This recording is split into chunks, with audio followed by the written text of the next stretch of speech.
여러분 안녕하세요. 안녕하세요. 안녕하세요. 네. 약간 분주한 것 같은데 이제 예배 시작할 텐데 우리 기도 잠깐 시작하고 예배를 기도 잠깐 하고 시작했으면 좋겠습니다. 우리 이 시간 잠깐 기도할 때에 예배를 위해서 잠깐 짧게 기도했으면 좋겠는데 우리 이 시간 나의 모든 생각과 모든 뜻을 다 내려놓고 오로지 주님만을 좀 바라보며 예배 시간 집중할 수 있도록 우리 이 시간 짧게 기도하고 우리 찬양 시작하겠습니다. 기도하시겠습니다. 하나님 아버지 감사합니다. 이 시간 정말 주님께 예배하러 나왔습니다. 우리가 이 시간 정말 모든 것 다 내려놓고 주님께 온전히 예배드리기를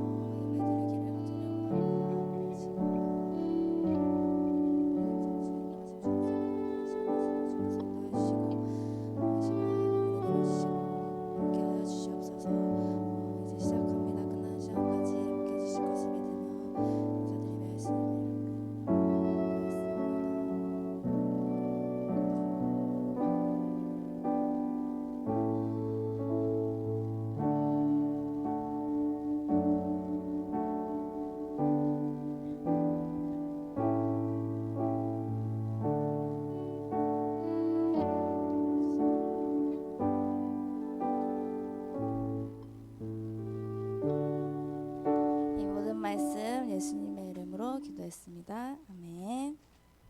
우리 다 함께 일어나서 찬양을 해볼까요?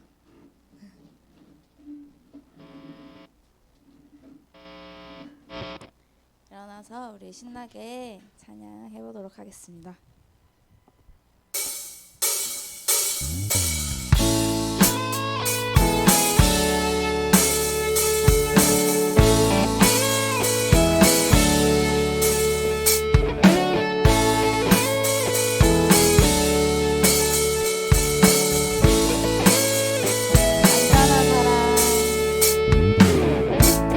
사랑 보여주신 그 색을 구분하나요? 그 아들 우리에게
주세요.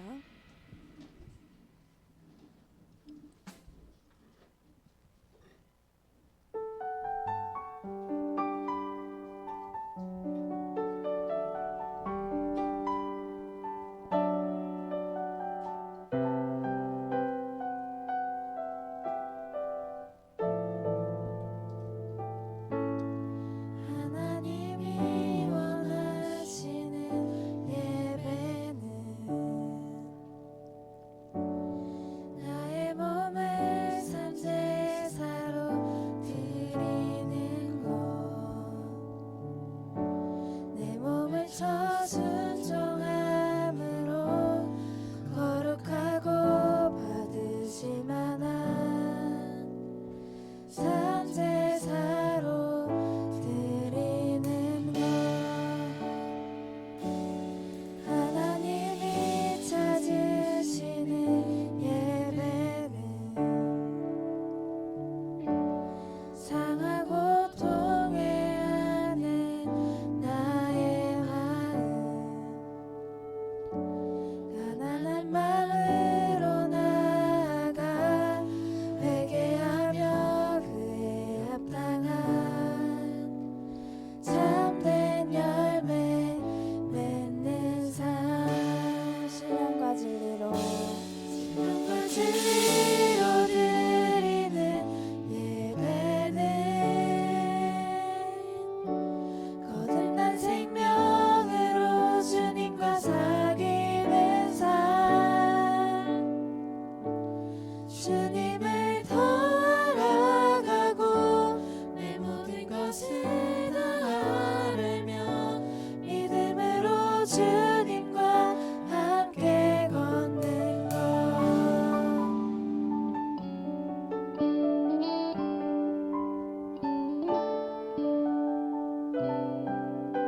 우리 다시 한번 찬양하겠습니다.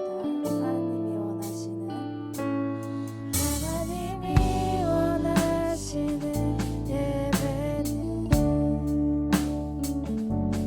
나의 몸을 산제사로 드리는 것,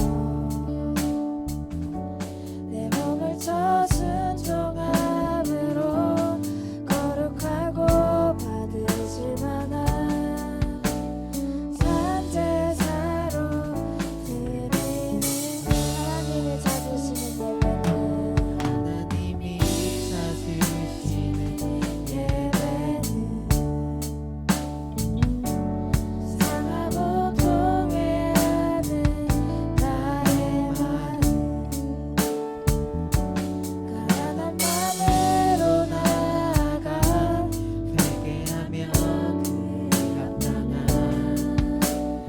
참된 열매 맺는 삶, 신령과 진리로 드리는 예배는 거듭난 생명으로 주님과 사귀는 삶, 주님을 더 알아가고 내 모든 것을 다하려며 믿음으로 주님과 함께 걷는 신령과 진리로 드리는 예배는 거듭난 생명으로 주님과 사귀는 삶, 주님을 더 알아가고 내 모든 것을 다하려며 믿음으로 주님과 우리 마지막으로 찬양하겠습니다. 신령과 진리로 드리는 예배는 생명으로 주님과 사귀는 삶, 주님을 더 알아가고 내 모든 것을 다하려며 믿음으로 주님과 함께 걷는 것. 우리 이 시간 함께 기도로 예배를 준비하겠습니다. 우리가 고백했던 이 찬양의 가사처럼 우리가 신령과 진리로 드리는 예배 되기를 원합니다. 우리 이 시간 오로지 주님을 더 알게 하여 주시고 정말 주님을 또 바라보며 이 예배의 시간 갖도록 주님 함께 하여 달라고 우리 다 함께 기도하겠습니다. 기도하시겠습니다. 하나님 아버지 감사합니다.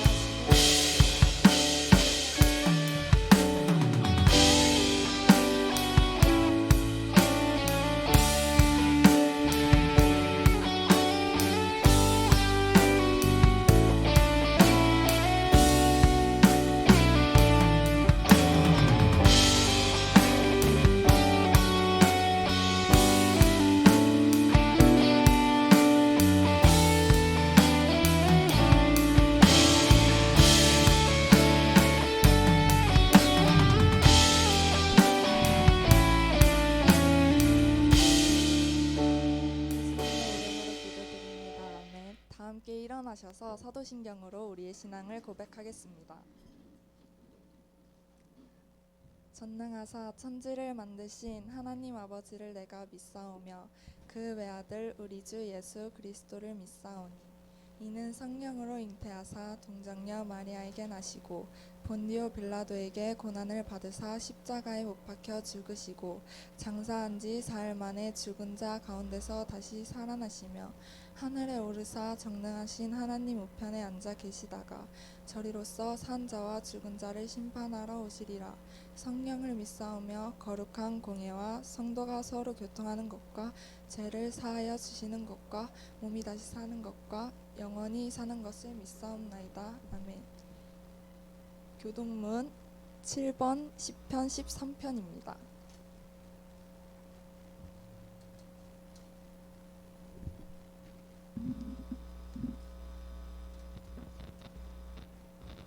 여호와여 어느 때까지나이까 나를 영원히 잊으시나이까.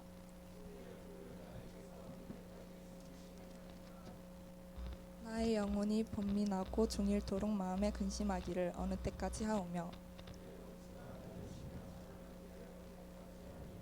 여호와여 내 하나님이여 나를 생각하사 응답하시고 나의 눈을 밝히소서. 두렵건대 나의 원수가 이르기를 내가 그를 이겼다 할까. 나는 오직 주의 사랑을 의지하였사오니 내가 여호와를 찬송하리니 이는 주께서 내게 은덕을 베푸심이리로다. 이 시간 양한나 선생님께서 우리를 대표하여 기도하도록 하겠습니다.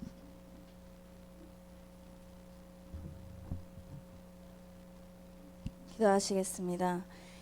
하나님 아버지 감사합니다. 오늘도 우리가 한 자리에 모여 주님을 예배하게 하심에 너무나도 감사드립니다. 지난 한 주간의 우리의 삶을 되돌아봅니다. 주님의 뜻을 따라 살아가기로 다짐했지만 우리는 연약한 존재이기에 주님이 내 삶의 주인이 되는 삶이 아닌 내가 주인이 되어 살아갔습니다. 그런 우리를 불쌍히 여겨주시고 우리가 한 주간 지었던 죄를 주님께 고백하오니 우리의 죄를 용서해 주세요. 벌써 2025년 새해가 지나고 2월 중순이 되었습니다. 시간이 정말 빠르게 흘러가고 있는데 이 빠르게 흘러가는 시간 속에서 우리가 항상 주님을 붙잡으며 살아갈 수 있도록 도와주세요. 이제 새 학기를 준비하고 있습니다. 새로운 환경과 또 새로운 사람들을 만나게 될 텐데 우리 친구들 적응 잘 할 수 있도록 주님 인도하여 주시고 또 좋은 선생님과 좋은 친구들 만날 수 있도록 주님께서 도와주세요. 또한 우리가 그 안에 살아갈 때에 우리의 모습들이 참된 그리스도인임을 드러내는 삶을 살 수 있도록 주님 인도하여 주시옵소서. 또 고등부 선생님들을 위해서 기도합니다. 매주 수고하시는 우리 선생님들의 섬김들을 주님께서 기억하여 주시고 선생님들에게 풍성한 은혜 더하여 주세요. 또 먼저 낮은 자세로 섬김에 임할 수 있는 우리 선생님들 다 될 수 있도록 인도하여 주시옵소서. 이제 말씀을 듣습니다. 말씀을 전해주시는 이효연 전도사님께 은혜 더하여 주시고 말씀이 선포될 때에 우리에게 큰 감동이 있어 우리가 오늘 들은 말씀을 가지고 또 한 주간 살아갈 수 있도록 도와주세요. 이제 예배를 시작합니다. 시작과 끝을 주님께 맡겨드리며 예수님의 이름으로 기도했습니다. 아멘.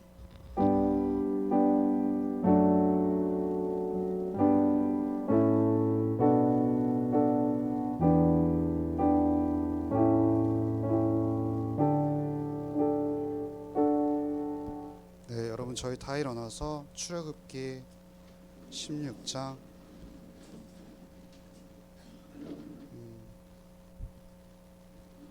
4절 함께 같이 읽어보도록 하겠습니다. 그때에 여호와께서 모세에게 이르시되 보라 내가 너희를 위하여 하늘에서 양식을 비같이 내리니 백성이 나가서 일용할 것을 날마다 거둘 것이라. 그들이 내 율법을 준행하나 아니하나 내가 시험하리라. 아멘. 저희 다 같이 축복할까요?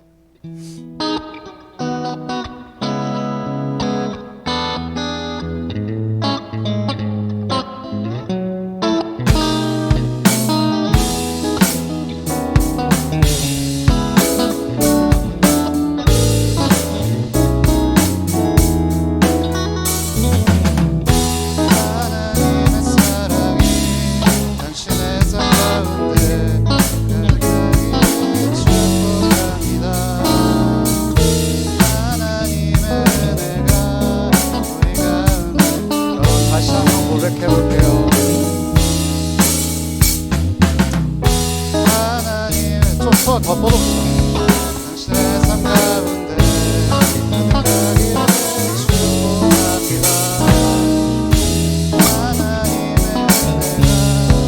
우리 가운데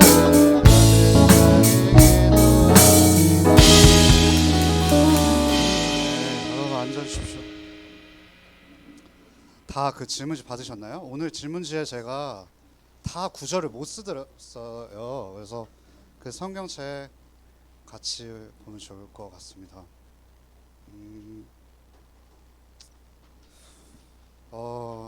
어떻게 한 주 잘 지내셨나요? 예, 그렇죠. 우리는 주를 맞이해서 또 복음을 들으러 왔습니다. 근데 우리에게 마주하는 현실은 6일인 일상이 더 많은 것이 사실이죠. 그래서 우리는 사실 교회 안에서 갇혀 있는 시간보다 일상의 현실을 맞이하는 그 시간들이 굉장히 중요한 것 중에 더 요소를 차지할 수도 있습니다.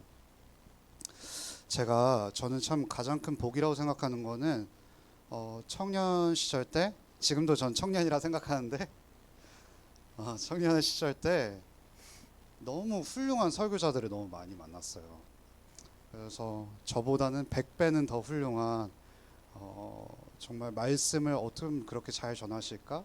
그래서 항상 제가 말씀을 전할 때마다 나는 왜 그분들처럼 못하지? 라는 생각을 많이 갖게끔 하는 설교자들을 만난 게 너무 큰 복인 것 같아요. 그러면서 제가 어느덧 신학 공부를 시작한 지, 마음 잡고 시작한 지는 한 거의 9년, 10년이 다 돼가는 것 같은데 항상 그 압박감 속에 있었던 것 같아요. 뭐냐면 나도 그런 설교자처럼 돼서 내게 맡겨진 사람들을 정말 좋은 말씀을 먹이는 사람이 되었으면 좋겠다라는 그 압박감이 있었던 것 같아요.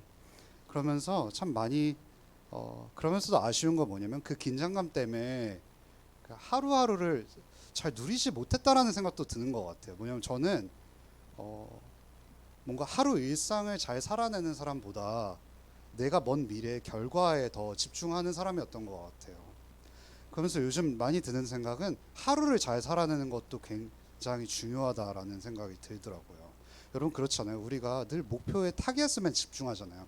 내가 대학에 잘 가는 것도 너무 중요한데 고3의 하루하루를 잘 보내는 것도 너무 우리 귀한 시간들인 거잖아요. 왜냐면 우리에게 언제까지 하루가 남겨질지 다 알지 못하는 거기 때문인 거죠.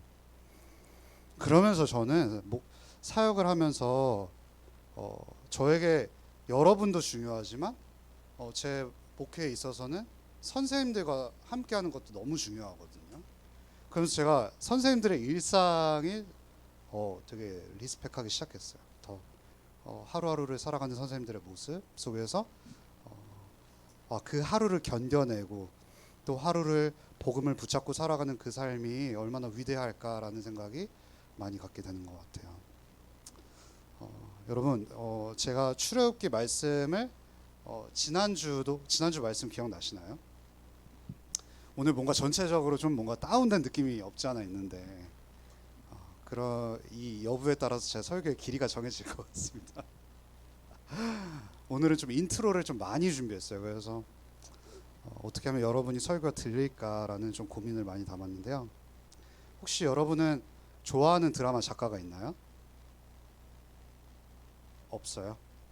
저는 있어요. 혹시 누가 있는 분 좀 자신 있게 말씀해 주시면 안 돼요? 나도 공유할 거라서. 여러분 공부 너무 열심히 해서 드라마 안 보시죠? 그렇죠?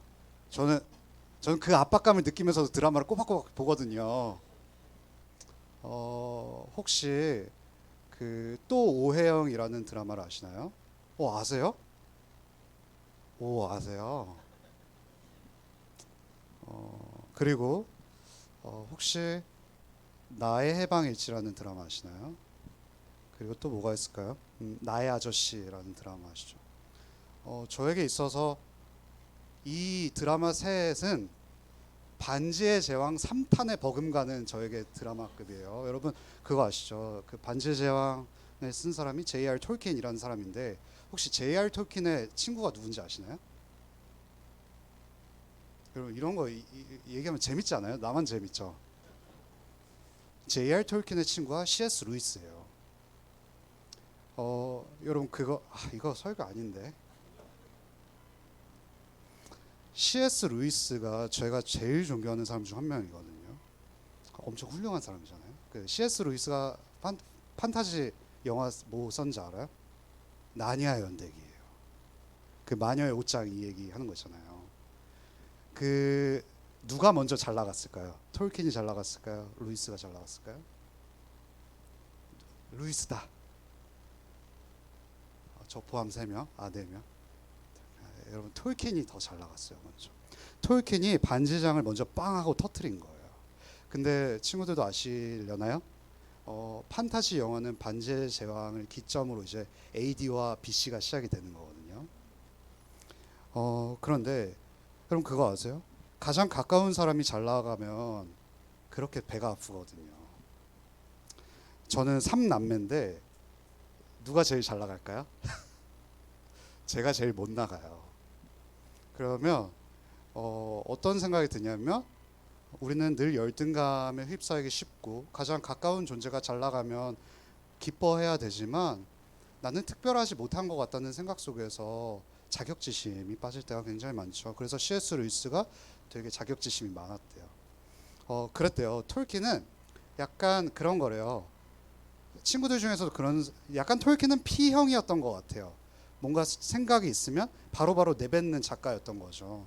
근데 이제 루이스는 되게 치밀하고 완벽주의다 보니까 작품을 되게 늦게 냈다고 합니다. 그래서 톨킨은 루이스 보면서 되게 답답했대요. 야, 그 시간에 그냥 작품 하나 그냥 써. 그랬대. 그러면서 루이스는 되게 배 아팠겠죠. 그래, 너 잘 나가니까 좋겠다 이런 마음도 들겠죠. 제가 제일 좋아하는 작가는 나의 해방일지, 오해영, 나의 아저씨를 쓴 박혜영이라는 작가예요. 여러분 그 또 오해영, 혜영이라는 게 그 박혜영의 이름에 그 들어간 거죠. 제가 왜 박혜영 씨 작가를 좋아하시면 제가 그분이 기독교인지는 모르겠지만 되게 일상적인 드라마를 찍는다는 것에 있습니다. 우리는 늘 특별한 순간에 주목하고 집중하지만 우리의 일상의 소중함을 잘 캐치하지 못할 때가 너무나도 많습니다. 그래서 나의 아저씨 제가 되게 꿈꾸는 게 뭐냐면 제가 좀 똑똑하면 그런 드라마를 좀 분석했으면 좋겠어요. 나의 아저씨의 그 누구죠? 나의 해방일지의 구씨가 누구죠? 손석구죠. 손석구가 여러분 길을 걸을 때 어떻게 걸으시지 아세요? 여러분 제가 못 담아서 미안해요. 이렇게 걸으세요. 그 손석구가 최근에 어떤 인터뷰를 했는데 어떻게 걸음걸이를 그렇게 하세요라고 했는데 저는 이제 그 드라마에 충실해서 걸음걸이를 그렇게 걷는 줄 알았는데 알고 보니까 이제 워낙 이제 본인의 BPM이 힙합 BPM이라고 하더라고요.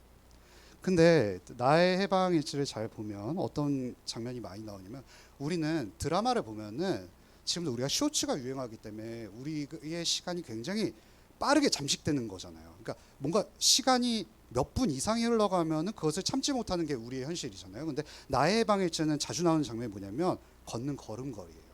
대사가 없어요. 그러니까 일상이 그려지는 거죠. 왜 그럴까요? 박혜영 씨는 우리의 일상에 집중했던 거예요. 일상 속에서 우리가 어떤 생각을 하고 어떤 것이 중요한지를 굉장히 포인트를 잡아낸 거죠. 혹시 그 다음 그림 하나만 띄워주실래요?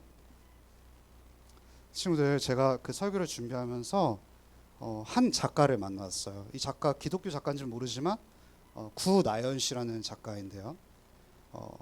Nobody is Nobody라는 작품, 이게 전시회예요. 그러니까 전시회의 주제가 Nobody is Nobody. 그러니까 아무것도 아닌 사람은 아무것도 없다. 뭐 이런 내용인 거죠.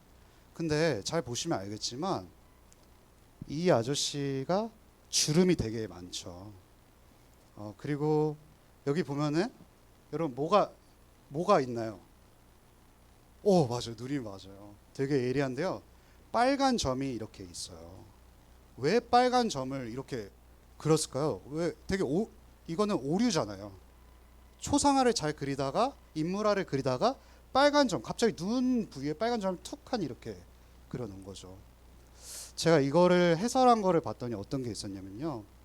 혹시 그거 아시나요? 그 초상화나 인물화는 예전에 전통적인 오랜 그 관습은 뭐였냐면 이상적인 거를 그리는 거였어요. 그러니까 우리 인간은 어찌 보면은 나의 존재를 사유하고 생각하고 고찰할 수 있는 존재는 지구상에 우리밖에 없죠. 동물이 자신을 스스로 고찰하지 못하잖아요. 강아지가 오늘 사료는 좀 뭔가 식감이 좀 이분하지 못했고 이러지 않잖아요.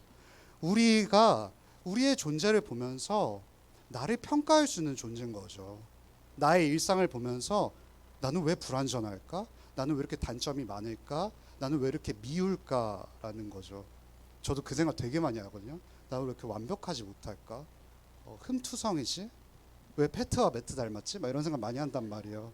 그런데 이 구나연 씨가 하고 싶은 건 뭐냐면요. 빨간 점이 우리의 흠이라는 거예요. 홀이라고 하더라고요. 레드 홀이라고 해요. 이 빨간 점이 뭐냐면 우리는 그래요. 전통적인 이 초상화는 뭐였냐면 흠이 보이면 그걸 막 채워넣기 바빴대요. 그거를 어떻게 표현했냐면 이상적인 완벽한 아름다움을 그려서 실제적이 못한 거를 표현한 거죠. 그래서 보면 여기는 아저씨의 주름도 있고, 여러분 주름은 어찌 보면 세월의 그 흔적인 거잖아요. 그런데 전통적인 관습에서는 이거를 못 봤대요. 그냥 늘 아름다운 것만, 완벽함을 추구했기 때문에. 그런데 이 구나연 씨가 보여주고 싶은 건 뭐냐면 우리는 완벽함을 채우면 채울수록 굉장히 불행한 존재가 된다라는 거예요. 왜 그럴까요? 자격지심이 있고, 근데 우리는 열등감과 우월감에 휩싸여서 제가 지난주에 말씀드렸지만 시소타기를 하는 존재들이거든요. 그러니까 친구들, 왜 우리는 현실에 잘 집중하지 못할까요? 늘 인정받고 싶거든요. 나의 그 레드홀을 채우기 위해서 늘 분주하단 말이죠. 그러면은 나는 언젠가는 열등감에 빠지고 우울감에 빠지고 어떨 때는 자기 연민에 휩싸이고 난 너무 왜 이렇게 불쌍하지? 한편으로는 어떨 땐 좀 내가 괜찮아 보일 때는 자기 자랑이 시작이 되죠. 근데 친구들 아시나요? 자기 자랑과 자기 연민은 동전 한 면의 차이예요. 왜 그럴까요? 이게 모두 다 교만으로부터 시작이 되거든요. 우리는 그래요. 그리스도 안에서 하나님께 인정받았다는 게 우리의 가장 큰 전체성이잖아요. 하나님께 받아들여졌다가 우리의 가장 큰 인정이잖아요. 근데 우리는 늘 그 인정이 너무 작아 보이니까 사람들의 인정에 너무 목매다는 거죠. 사람들이 나를 인정해 주지 않을 때면 난 특별하지 않은 것 같아서 너무 불쌍한 자기 연민에 휩싸이는 거고, 어쩔 때는 사람들이 너무 인정해 주니까 너무 들뜨는 거예요.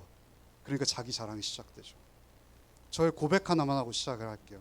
아직 도입도 설교 시작도 못했는데 잘 끝낼게요. 제가 이전 사역지에서 고등부만 담당을 했던 게 아니라 저희 교회보다 더 작았기 때문에 어른들 설교를 해야 될 때가 많았어요. 근데 여러분 그거 아세요? 성도님들은 웬만하면 설교 다 좋다고 하세요. 근데 제가 그거에 취할 때가 너무 많은 거예요. 설교 시작 전부터 오늘 설교 성도님들을 만족시켜야 되는 그런 압박감에 휩싸여 있는 거예요. 그러다 보면 가끔 있는 거지만 와, 오늘 그래도 잘 마무리했다라고 생각드는 시점에 그 설교자는 이제 끝나고 밖에 나와서 성도님들 인사하는 시간들이 갔거든요. 그러면 제 마음속에 어떤 교만이 휩싸이냐면 저한테 늘 자주 칭찬해주는 성도님들 얼굴을 보고 싶은 거예요.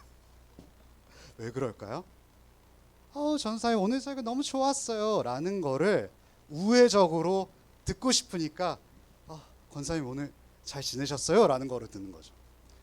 차라리 직설적으로 물어보면 되잖아요. 오늘 설교 좋았어요? 라고 물어보면 되는데 권사님 오늘 왜 이렇게 메이크업 더 잘 받으셨어요? 이렇게 얘기를 하는 거죠. 왜 그럴까요? 하나님께서 나를 인정해 주신 거로 만족하면 되는데 자꾸만 성도님들의 인정을 더 받고 싶은 거예요. 그러다가 그럴 확률은 되게 적지만 성도님들이 전사님 오늘 설교 이거 좀 고치셨으면 좋겠어요 라고 했을 때 되게 자존심이 상하는 거죠. 왜요? 나는 늘 인정받고 늘 환영받아야 되는 존재인데 그리스도 안에서 나를 하나님께서 다 받아주셨다는 것이 만족이 안 되는 거예요. 그러면 언제부턴가 여러분 복음적인 서로의 대함이 아니라 율법적으로 서로를 대하는 그 가장 첫 번째 표시가 뭔지 아세요? 서로를 소비해요. 서로를 섬기는 게 아니라 이 성도님들은 나를 설교를 듣고 칭찬해 줘야 될 수단의 대상이 돼버리는 거예요. 그러면 형주가 he가 되는 게 아니라 it이 돼버리는 거예요. 3인칭 단수 it은 언제 쓰죠? 사물이나 생명력 없는 것에 많이 쓰이잖아요. 인격적으로 대하지 못하는 거죠. 그럼 서로를 잘 누릴 수 없죠. 서로를 끊임없이 평가하고 재단하고 받아주지 못할 때 우리는 늘 조급하고 현실을 잘 누리지 못한다는 겁니다. 나 왜 특별하지 못할까? 그래서 하나만 더 넘겨주실래요? 제가 아니요 또 하나만 넘겨주세요. 제가 어떤 책 김창현 씨라는 그 기독교 목사님이 이런 표현을 썼어요. 나는 평범을 두려워하지 않겠다고. 왜냐면 오늘날 많은 사람들이 특별해야 된다는 부담감 속에서 산대요. 타인과 비교하며 평범한 자신에 대한 패배감에 늘 사로잡고 우리 언제 패배감이 있을까? 나 인정해주지 않을 때, 내 설교에 반응하지 않을 때 평범함을 그래서 두려워해요. 한 번 더 넘겨주세요. 그러나 진짜 그리스도인의 평범은 무엇일까요? 평범의 진짜 가치는 뭘까요? 한 번만 더 넘겨주세요. 그리스도인의 평범은 하나님의 진리 안에서 참된 자유를 누리는 거예요. 혹시 지난주 설교 그거 기억나세요?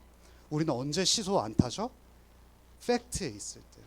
필링 말고요. 느낌 말고 나를 인정해주는 그 눈길을 줄 때 내 자존감이 높아가는 게 아니라 그리스도께서 2000년 전에 나를 위해서 십자가에서 죽으심으로 말미암아 그 공로로 아버지 하나님 나를 조건 없이 받아주시는 거예요. 그 팩트 위에 있을 때 우리는 시소타게 안 할 수 있다라는 거죠. 우리에게 주시길 원하는 진짜 특별한 삶이었던 거죠.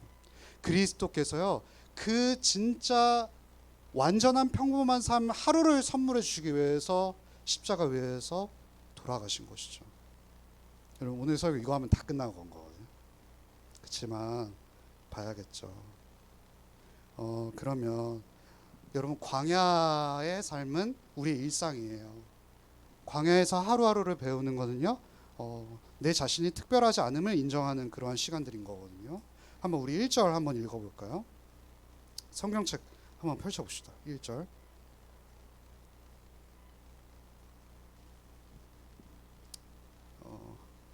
펼치셨나요? 한번 읽어볼게요. 이스라엘 자손의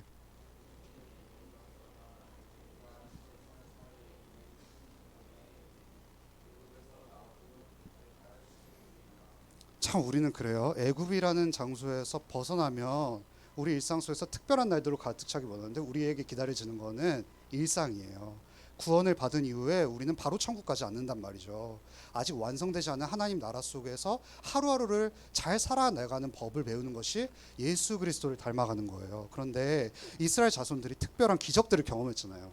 그러니까 얼마나 마음이 들떠있었겠어요. 근데 기적을 또 자주 경험하니까 제가 말씀드렸지만 기적 또한 평범해지는 거죠. 그 평범해지는 과정 속에서 이제 또 만나는 건 뭐냐면 끝없이 마주하는 건 광야예요. 일상이라는 거죠. 일상 속에서 하나님과 어떻게 먹고 살고 신뢰하는 법을 배워야 한다라는 겁니다. 그런데 그 또 이스라엘 백성들이 또 자주 하는 병이 도진 거예요. 16장 2절 3절 한번 읽어볼게요. 좀 시작. 이스라엘 자손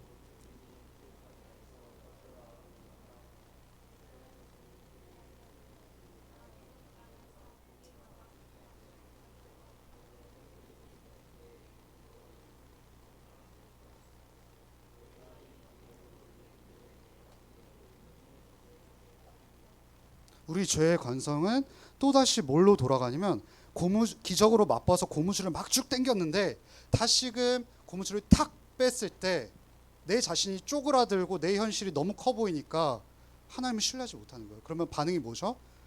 하나님께 원망하는 거죠. 하나님께 원망하는 건 뭘까요? 생명의 주님께서 나의 생명을 책임져 주시지 못할 것 같다는 두려움인 거죠. 여러분 역시 똑같은 중독 현상에 또 돌아왔죠. 4절 5절 한 번만 읽어볼게요. 좀 시작. 그때에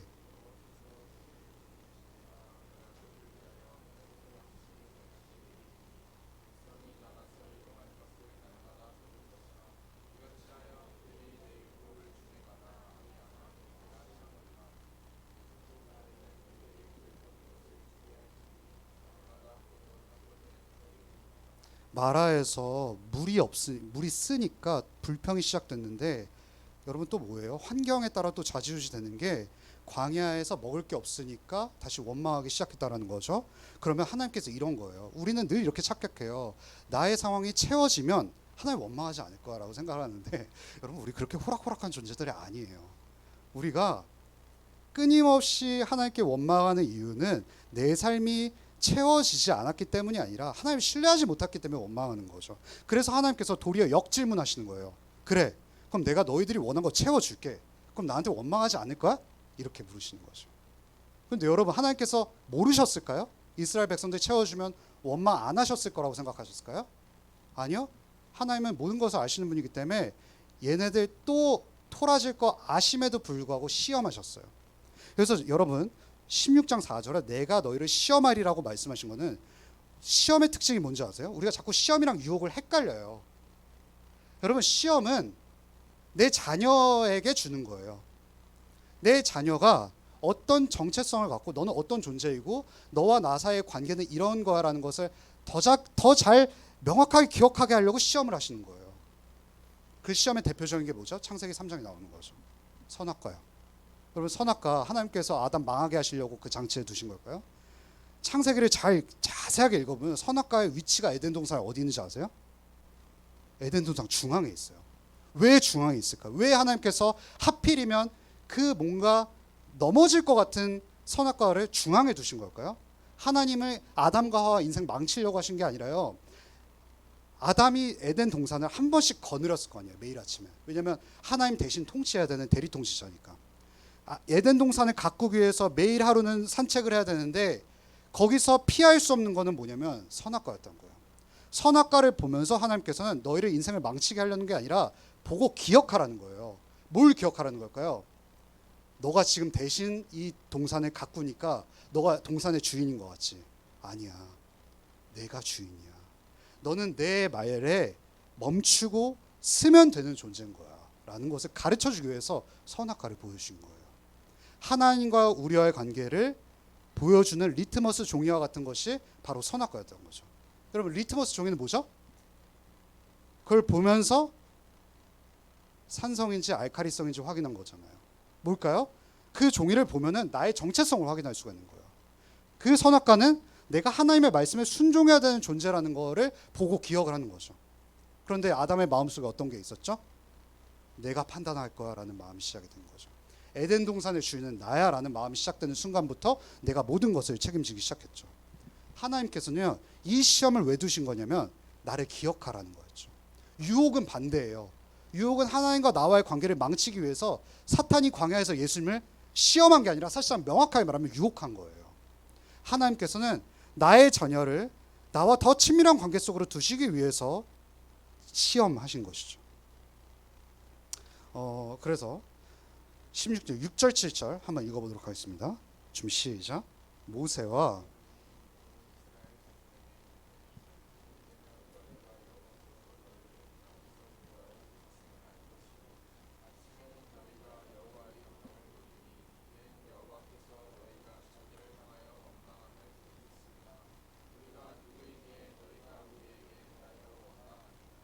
네, 친구들 그 하나님의 시험의 내용이 뭐죠? 만나를 내려주시는 거였어요. 그래, 너희들 채워주면 나를 더 이상 원망하지 않을 거니 결론을 뻔히 아시면서도 하나님께서는 자녀를 붙잡기 위해서 그 시험을 내리신 거거든요. 근데 하나님께서 그 시험을 통과하는 수단은 만나였던 거예요. 만나의 법칙은 뭐냐면 6일을 그 일상 속에서의 그 시험인데 5일을 그냥 내려주시고 여섯째 날은 2배를 내려주시는 거죠. 일곱째 날은 거두는 걸까요? 아니요, 거두지 않는 거예요. 여섯째 날에 2배를 걷어서 일곱째 날 하나님과 쉴 수 있는 그 여유로움을 볼 수 있는 테스트를 하신 것이 바로 만나의 시험이었던 거죠. 여러분, 우리 그렇잖아요.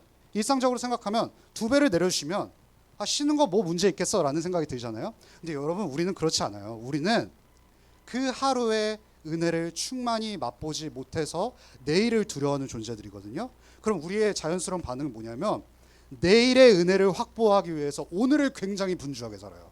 왜 그런지 아세요? 하나님께서 내일 은혜를 또 안 내려주실 수도 있잖아라는 생각이 드는 거죠. 그래서 우리는 늘 그 여유 자금을 확보하지 못해서 늘 불안한 존재처럼 살아가는 거죠. 하나님께서 이 시험의 포인트는 뭐냐면 너 쉬어도 괜찮아. 내가 널 책임질 거라니까. 6째 날 2배를 걷게 했잖아. 그러면 너 먹고 사는데 문제 없을 거라는 거예요. 그런데 이스라엘 백성들이 그거 잘 지켰을까요? 잘 지키지 못했죠. 계속해서 채워짐에도 불구하고 또 내 삶을 책임지려는 그 교만함에 빠져서 계속해서 저장고를 확보하는 거예요. 그 저장고를 확보해서 나중에 그 결과가 뭐예요? 썩어지는 거죠. 하나님께 신뢰하지 못했을 때 결국 날아나는 공기와 같다라는 것을 확인한 것이죠. 여러분 8절 한번 읽어보도록 하겠습니다. 준비 시작. 모세가 또 이르되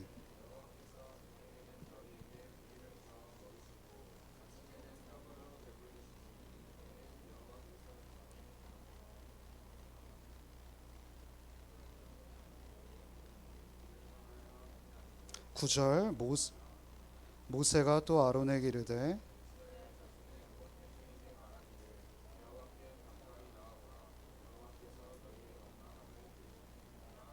네, 여러분 결국 이스라엘 백성들 또 넘어졌죠. 또 하나님 신뢰하지 못해서 결국은 똑같아요. 하나님께 또 원망하는 거예요. 그러면 하나님께서 그 원망을 들으시고 우리 세상은 어때요? 원인과 결과가 늘 지배하죠. 너가 잘해야 칭찬하고 받아주는 건데 하나님께서 이스라엘 백성들이 원망하는 걸 들었으면 그들을 응징하는 게 세상의 법칙인 거잖아요. 그런데 하나님께서 그렇게 하시지 않는다라는 거죠. 10절, 12절 10절부터 12절 한번 읽어보겠습니다. 아론이 이스라엘의 자손의 온 회중에게 말하매 여호와께서 모세에게 말씀하여 이르시되 내가 이스라엘 자손의 원망함을 들었노라. 그들에게 이르기를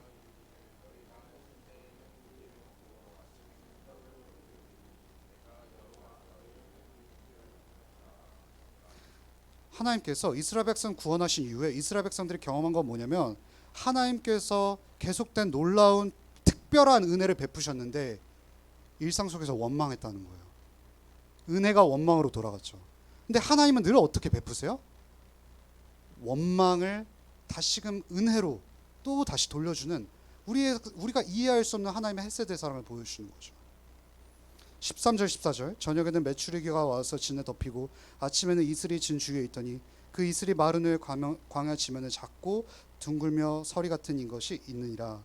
이스라엘 자손이 보고 그것이 무엇인지 알지 못하여 서로 이르되 이것이 무엇이냐니. 여러분 만나가 뜻이 무엇인지 아세요? 저도 부끄러운 고백인데 만나의 뜻을 잘 모르고 있다가 이번에 준비하면서 알았어요. 뭐냐면 이것이 무엇이냐라는 뜻인 거예요. 여러분 이게 무슨 풍자일까요? 하나님께서 계속해서 은혜를 베푸시는데 그 특별한 은혜를 일상 속에서 원망으로 하는 그 만나의 정체를 바라보지 못하는 이스라엘 백성들의 아둔함을 가리키는 거죠. 내가 너 일상 책임질게. 자꾸 특별한 은혜에 중독되지 말라는 하나님의 그 외침을 듣지 못하는 거죠. 16절 한번 같이 읽어보겠습니다. 여호와께서 이같이 명령하시기를 너희 각 사람을 먹을 만큼만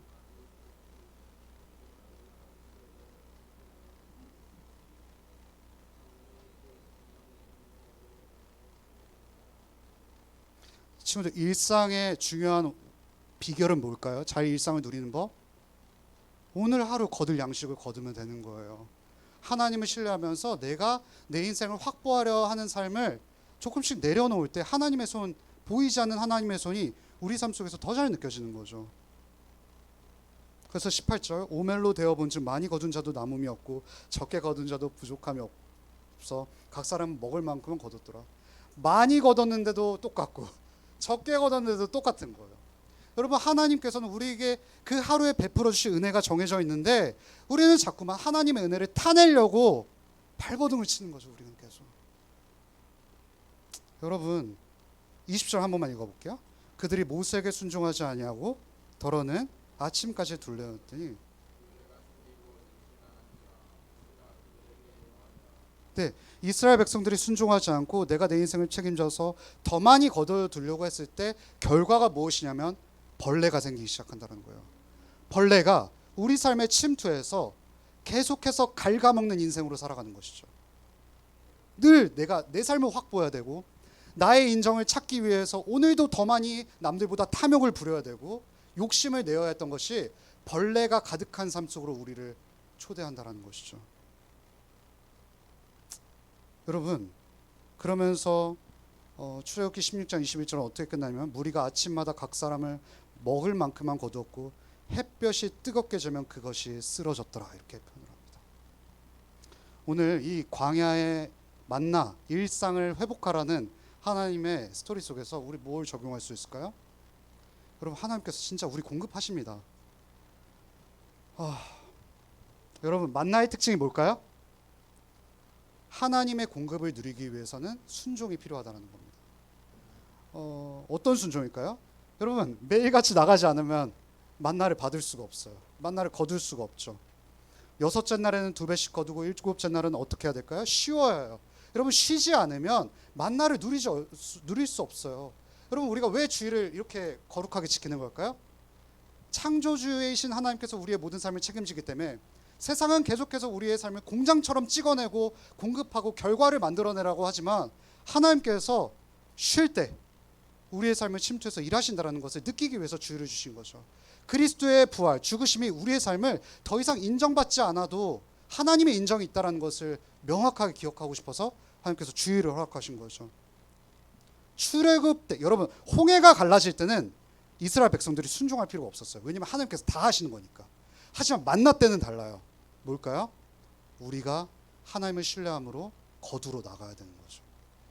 그리고 하나님이 멈추라, 주일에는 거두지 마라고 하면은 멈추면 되는 거예요. 우리의 신앙생활은 어찌 보면 굉장히 단순해요. 하나님께서 말씀하시면 가면 되는 거고, 멈추라고 하면은 멈추면 되는 거죠. 근데 우리는 그거를 늘 분주해서 그 말씀에 순종하지 못하는 거죠. 그래서 우리는 하나님의 음성에 더 세밀하게 집중해야 되는 거죠. 하나님께서 오늘 나에게 어떻게 말씀하실까라는 것을 집중할 때 말씀을 따라 순종할 수 있는 거죠. 갈라디아서 보면 순종하다라는 말이 뭔지, 원래 원 의미가 뭔지 아세요? 순종하다? 걷다라는 거예요. 하나님과 동행하는 거예요. 하루하루를 잘 하나님과 보폭을 잘 맞춰서 걸을 때 우리는 하나님을 더 많이 누릴 수 있는 거죠. 여러분, 두 번째 적용은 뭘까요? 공급하시는 하나님을 신뢰하는 거죠. 여러분, 4절 한 번만 다시 읽어볼게요. 준비 시작. 그때에 여호와께서 모세에게 이르시되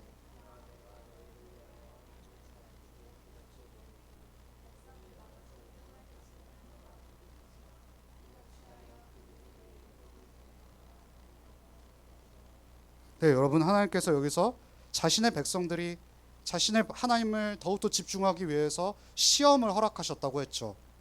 그런데 이 시험의 특징은 뭐예요? 하나님께서 채워주신 상태에서 나에게 순종하냐 안 하냐라는 시험이었던 거예요.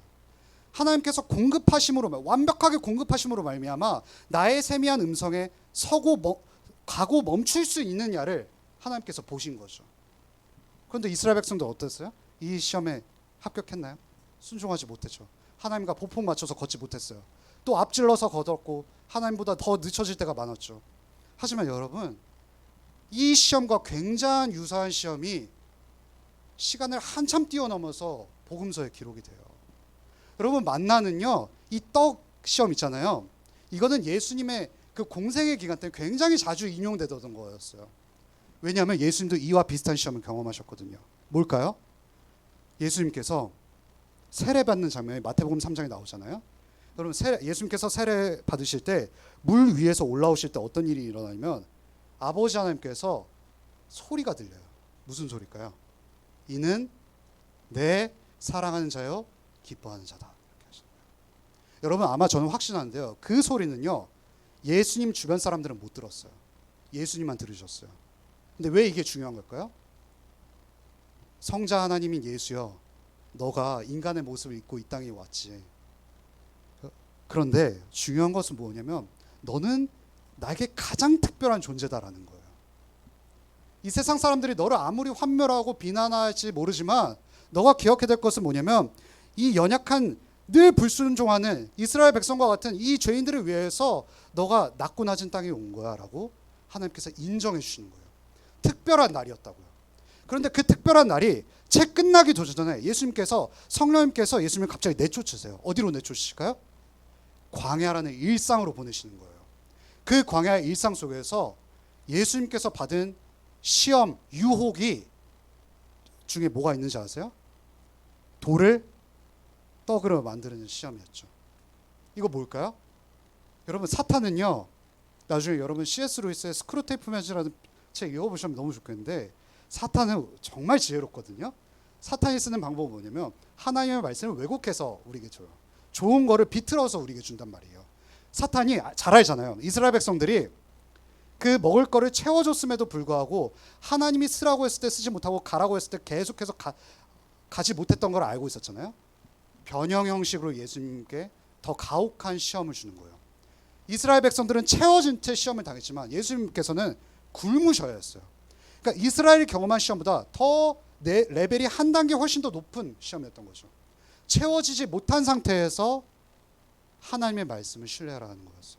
하나님의 말씀을 뭘 신뢰해야 될까요? 돌을 떡으로 변하지 않아도 내가 너를 채워주고 책임져 줄 거야라는 그 하나님의 세미한 음성을 신뢰하셨던 거였어요. 이스라엘 백성들은 채워진 상태에서도 그 시험을 통과하지 못했죠. 하지만 예수 그리스도께서는 우리가 경험해야 될 그 가혹한 굶주림을 대신 경험하시는 말미암아 그 시험을 통과하셨죠. 여러분 이게 우리에게 주는 의미가 뭘까요? 예수님은 그 특별한 날을 온전히 채 누리지도 못한 상태에서 그 일상 속에서 엄청난 고난을 겪으셨죠. 왜 그러셨을까요? 그분이 대신 그 시험을 통과하심으로 우리에게 그리스도 안에서 자유함을 누리는 일상 하루를 선물해 주시기 위해서 예수 그리스도께서는 더 가혹한 시험을 우리를 위해서 완벽히 지키셨던 것이죠. 친구들, 우리는 하루하루 속에서 너무 우리가 작은 존재처럼 느껴지고 하루하루가 허비되는 것 같은 생각이 굉장히 많이 느껴집니다. 계속해서 우리의 관점은 내가 바랄 그 목표점을 향해서 나아가다 보니까 나는 언제쯤 인정받을 수 있을까? 나 언제쯤 특별해진 존재가 되어질 수 있을까? 하면서 일상을 제대로 누리지 못한 채 살아갑니다. 그런데 우리가 기억해야 될 건 뭘까요? 오늘 진정한 자유를 맛볼 하루를 주기 위해서 하나님께서는 예수 그리스도께서는 굶주리신 채 그 시험의 현장을 묵묵히 통과하셨다라는 겁니다. 여러분, 우리에게 주어진 하루는 그냥 단순히 공짜로 주어진 게 아니라 예수님의 값비싼 헌신으로 주어진 하루인 것이죠. 이것을 기억할 때 여러분 하나님께서 우리의 삶을 책임져 주시지 않을까요? 그 시험을 값비싼 은혜로 통과한 하나님 예수 그리스도의 공로로 생각할 때 우리의 삶을 채워주고도 채워줄 정도로 그 남을 은혜를 계속해서 부어주시지 않을까요? 그럴 때 우리는 이 사실을 기억할 때 어떤 일이 벌어질 수 있냐면 내가 누군가에게 인정받지 못해도 그 시험을 통과하신 그리스도로 말미암아 내가 하나님께 인정받았다는 사실이 위로가 되기 시작하는 거죠. 여러분 이미 가장 큰 존재에게 내 사랑하는 자요 기뻐하는 자라고 받은 존재인 거예요. 왜냐하면 그리스도 안에 있기 때문에.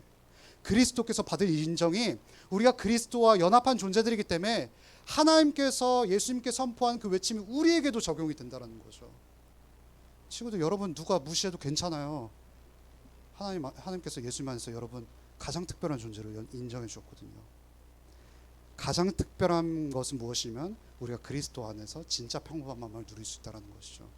여러분 이 사실을 기억하면서 우리 한 걸음 한 걸음 예수님과 보폭 맞춰서 걷는 우리가 되었으면 좋겠습니다. 네, 저희 기도할까요? 우리 한 가지만 기억합시다. 우리 자꾸만 특별해지고 싶고 내가 인정받지 못할 때 되게 분하잖아요. 누가 나를 무시하는, 여러분 아시죠? 무시할 때 굳이 말로 안 해도 되는 거 눈에서 다 티나잖아요.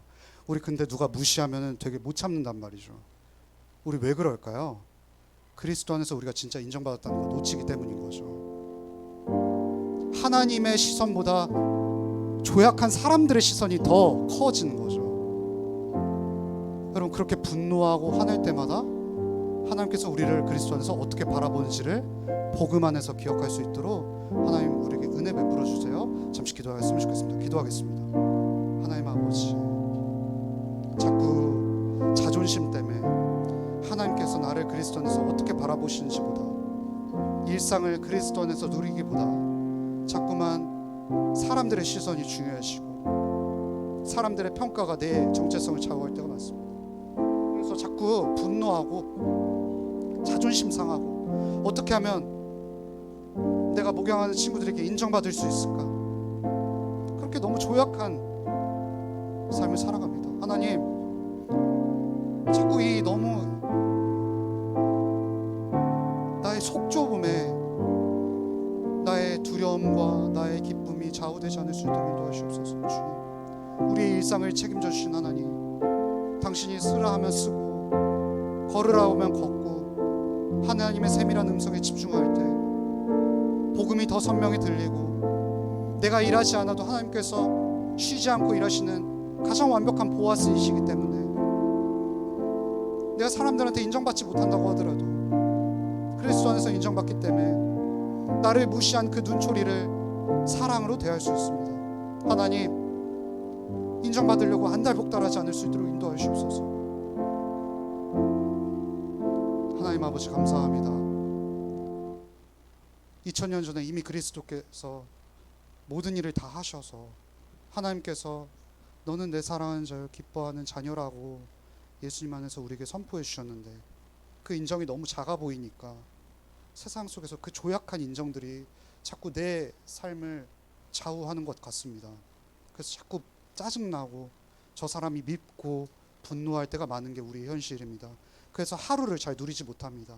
하지만 우리가 하루를 잘 누릴 수 있는 비결은 우리를 가장 완벽하게 인정해 주신 하나님 안에서 그 세밀한 음성에 집중하며 쓰라고 하면 쓰고 가라고 하면 가면 되는 인생인 줄 믿습니다. 우리 친구들 혹시나 이번 한 주간의 삶 속에서 무시당하거나 섭섭한 일이 자주 발생할 때 예수 그리스도 안에서 우리가 완벽하게 인정받았다는 사실 기억하길 소망합니다. 이 모든 말씀 예수님 이름으로 간절히 기도합니다. 아멘. 봉헌하겠습니다.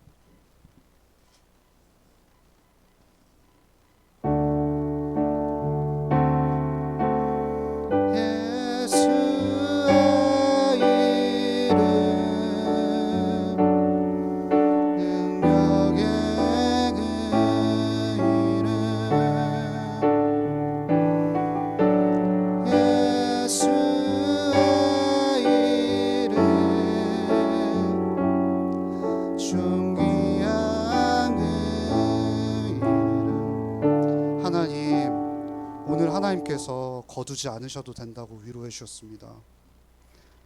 더 많이 거두고 싶고 내일 나의 창고가 비어질까봐 걱정하는 인생 속에서 우리 친구들이 공급하시는 하나님을 신뢰하며 거두지 않았습니다. 하나님께서 이 조그만한 손길을 귀하게 여겨주시고 내가 너 인생을 책임질 거라고 위로해 주세요. 감사합니다. 예수님 이름으로 간절히 기도합니다. 아멘. 여러분, 우리 광고 하나 하면 좋을 것 같아요. 광고 좀 몇 개가 있는데 우리 진우 생일 축하 할까요? 진우 잠깐 나오면 좋을 것 같은데. 네.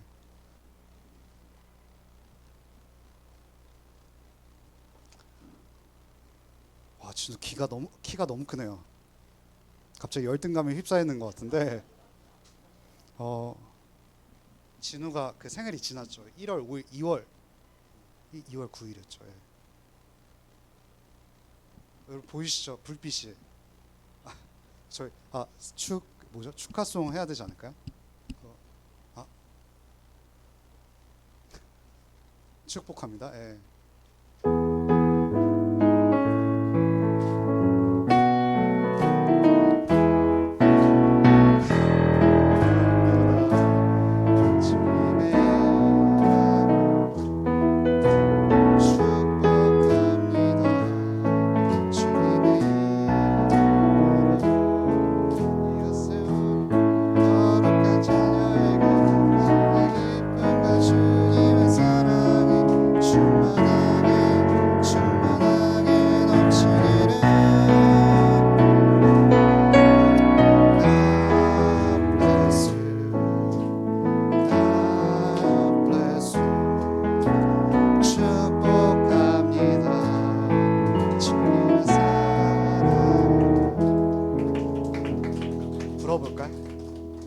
저희 진우 위해서 한 번만 기도할까요?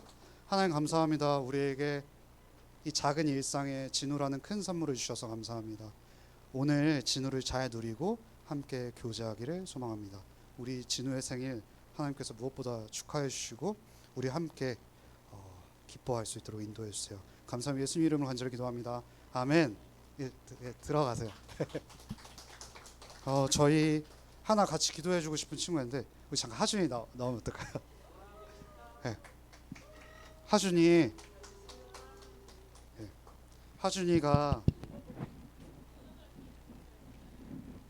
그거예요. 그거 이제 기도 제목 얘기해 주시면.